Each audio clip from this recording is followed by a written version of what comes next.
3.5 weeks ago, a great American rivalry vote began, and our school has triumphed in the state and regional rounds, but we still have not reached our goals. We are still challenged by schools in Alabama, Missouri, and Arizona. We still have not been crowned the greatest high school rivalry in America, and we still have much work to do to achieve that crown. It would be fatal for our rivalry to overlook the urgency of this moment. This is no time to engage in the luxury of cooling off. Now is the time to make real the promise of our rivalry. Now is the time to lift our rivalry into the national spotlight. Now is the time to once again head into the breach and vote our rivalry the best in our nation. But we must conduct our struggle on the high plane of dignity and discipline. We must not allow our creative energies to deteriorate into cheating or dishonorable ways. I say to you, my friends, so even though we face this great challenge, I have a dream.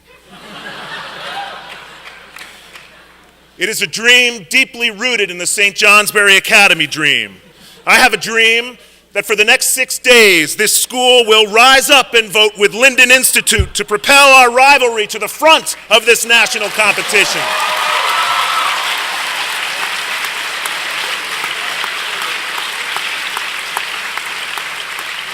I have a dream for the next 6 days, the sons and daughters of Hilltoppers and the sons and daughters of Vikings will be able to vote together at the table of brotherhood and sisterhood.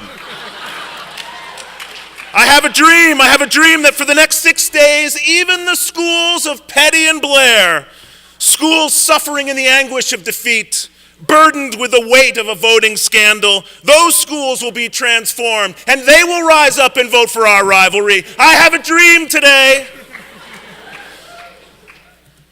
I have a dream that 920 students and more than 250 members of the faculty and staff at St. Johnsbury Academy will cast 1 million votes for our rivalry. That's 1,000 votes per person, 200 votes per day, 20 votes per hour. I have a dream that one day Mr. Larry Golden will rise from his chair of retirement to cast his vote for this rivalry and to be on this stage and rage once again.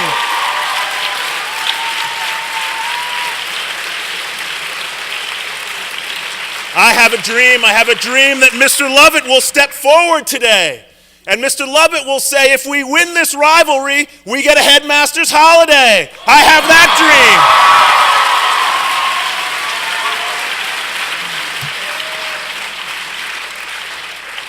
I have a dream that next year on the fields of Lyndonville, USA Today will come to cover the 109th edition of that game, and that every Hilltopper pass shall be complete, and every Hilltopper block shall be sustained, and we will crush the Vikings that day, and that all here present and all across this nation and the world will witness that on national TV. I have that dream.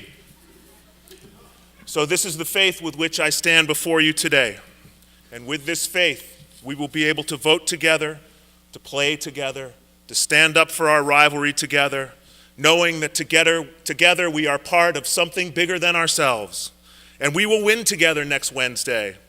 This will be the day when all toppers will be able to sing with new meaning, "Our strong band can ne'er be broken." So let our strong band vote from the prodigious hilltops of St. Johnsbury, and let our strong band vote from the majestic valley of the Passumpsic, and let our strong band vote from the rugged mountains of Mexico and the plains of Russia.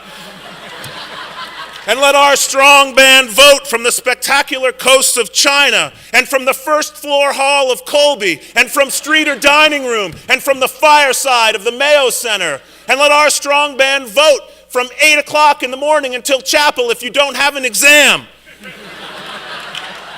And while watching football, and while putting our children to bed. Let our strong band vote from every computer and every iPad, from every iPhone and Android across the world. Where toppers live, let our strong band vote. And when this happens, when we have voted, we shall vote again and again and again. We will vote from every village, every hamlet, every state, and every city, and we'll be able to speed up that day when all toppers will be able to join hands and sing in the halls of St. Johnsbury Academy. Champions at last, Hilltoppers and Vikings, champions at last. Thank you.